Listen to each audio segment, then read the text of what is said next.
Hello everyone, my name is Safuriyawu Ahmed, and today I'll be presenting our work titled MDP A Game Theory Approach for Fault-Tolerant Data and Service Management in Crude Oil Pipeline Monitoring System.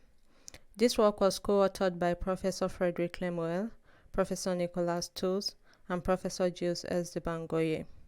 It was conducted in CITI Lab at INSA-Lyon and sponsored by the Nigerian Petroleum Technology Development Fund. We'll begin the presentation by introducing the context, followed by which we'll discuss related works, after which we'll present the problem definition, and then we'll discuss our contributions.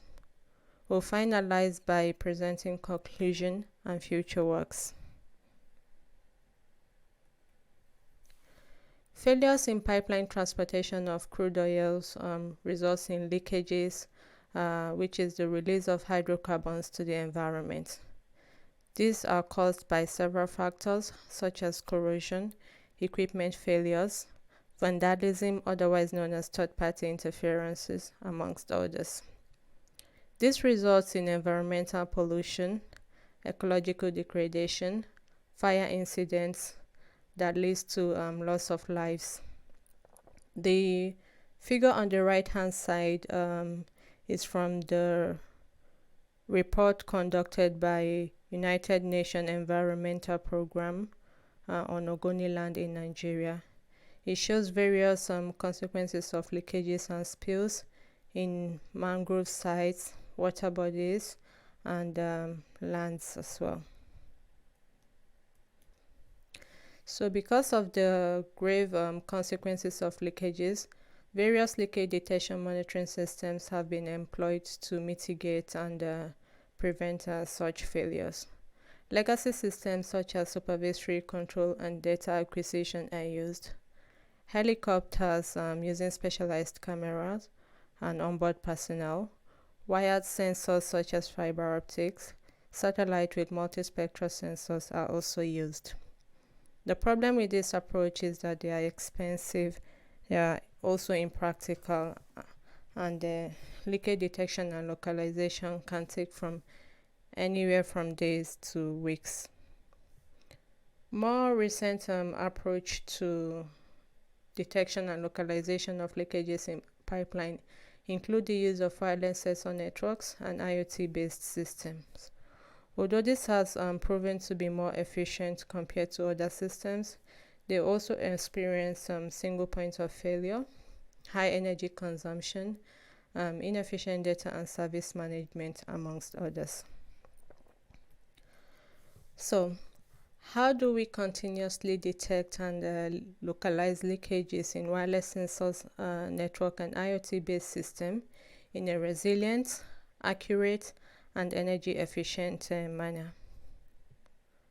To answer this question, we present our case study, which is the Nigerian National Petroleum Corporation pipeline network. In this figure, we can see pipelines spanning different geographical locations.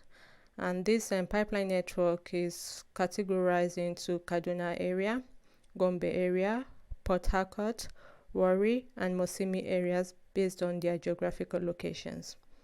This pipeline network experienced different kind of failures, as aforementioned, at different rates.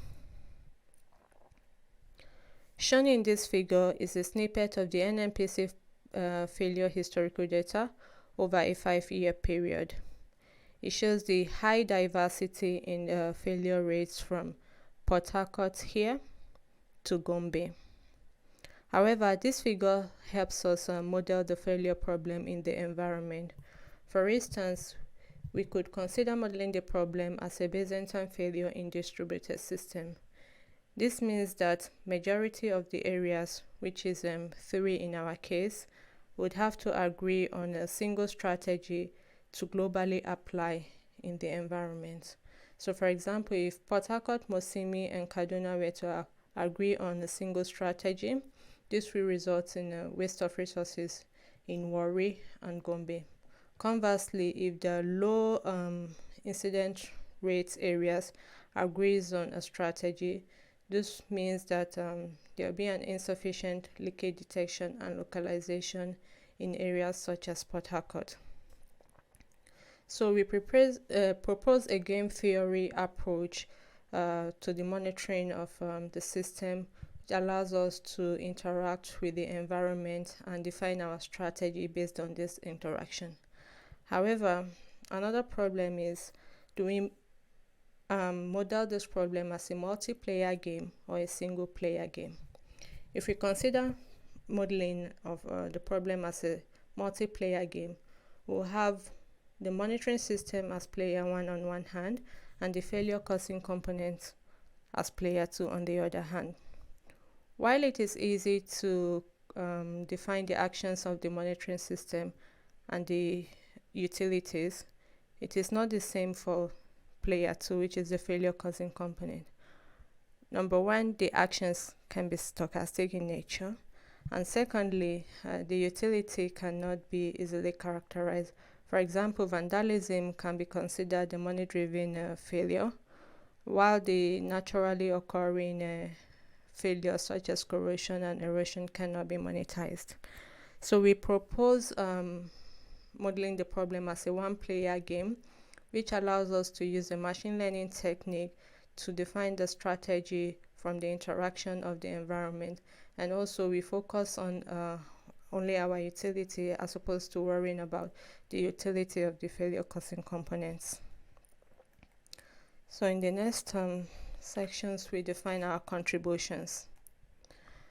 So in our case, we used reinforcement learning, which is a machine learning technique that allows us to define the goal we want to achieve and also to interact with the environment and use the feedback from this interaction to define our next set of actions or strategies. Reinforcement learning technique can be formalized using a Markov decision process defined by a set of states, actions, probability transition function, and a reward function. So first, we define the regions in the NMPC environment. So we have a set R, which represents the different regions, with R0 representing regions with low incident rate, R1 with representing regions with medium incident rate, and R2 representing region with high incident rates. So the objective of this RMDP is to optimize the leakage detection and localization across the defined region while reducing the global energy consumption. So for the first part, we map the Markov decision process tuple to the environment we have. So we map the states to the different states we defined in our system as shown in the state transition diagram. We also have different sets of actions starting from the start action to the migration of data and services. The probability transition function is defined according to the historical data we showed earlier. And the reward function is represented by the detection and localization accuracy. So this part of the work is solved by using the well-known Bellman optimality equation, which helps us determine the optimal value function in a state following an optimal policy. And the optimal value function actually is a function that measures the goodness of a state. In the second part, as we will see later, we have different nodes that can detect and localize leakages in an optimal manner. So what we want is to determine of these nodes which one have the minimum energy consumption. And this is modeled by the first part of the equation characterizes the energy consumption, which is the energy consumed between two nodes from the transfer of packets and also the connections between two nodes. In the second part, here we have GIG representing the service deployment mode in the system, and then here we have phi, which represent the steady state defined by the transition probability given a policy from one state to another. In the last part, we have the iterative part, which helps us determine the long-term reward for staying in a state. So we simulated our work using NS3, which is a network simulator, and OpenAI Gym, which helps us approximate reinforcement learning. We also implemented rate error model and list error model to measure the performance of our system in the presence of failures. Next, we discuss the results. So in order to discuss the result, let us first recall the problem definition. Remember, we want to implement a WSM-based system that can detect leakages in a resilient, accurate, and energy-efficient manner. So these 3 points will be our metrics for measuring the performance of the system. So we begin by measuring the fault tolerance of the system. Now, for each metric, we present the result from all nodes and high-performing nodes. So for high-performing nodes, there are nodes with accuracy level greater or equal to 90%. And we also consider error rates between 0 to 20%. So ordinarily, our detection technique would not detect leakages above this error rate. So a fault tolerance system should be able to continuously detect leakages in the presence of a failure. So in our case, it means we need at least 2 nodes detecting this failure across all failure rates. However, as you can see in the figure, for 10% error rate in the rate error type, we notice that there's a high variance in detection, which is not present in the least error rate. Also, in the second figure, we notice that this variance begins to appear for the least error as well. It's not just in the 10%, but also starting from when we have no error, also to when we have 20% error. Now, from the results we observed that this variance occurred due to nodes in the extremities of the pipelines. However, before we move on to the next result, we also noticed that only 5% error rate was able to maintain this requirement of having 2 nodes across the different types of error. So when we examine the accuracy level as well, we observe that unlike the rate error model, which varies across the different rates in the first figure, the least error doesn't vary. We also notice that for the high performing nodes, the rate error and least error types have similar trends across the different level of failure. The major point to take from these figures is that the error rate does not affect the level of accuracy. However, the error type does affect the level of accuracy. So the last 2 metrics helps us define our reward function as the sum of accuracy in the presence of failure in all nodes. So this is shown in the first figure. In the second figure, we try to visualize the target reward level we want to obtain across all the failure rates. So here, this is showing the high performing nodes, and what we want is to have this level across any failure rate.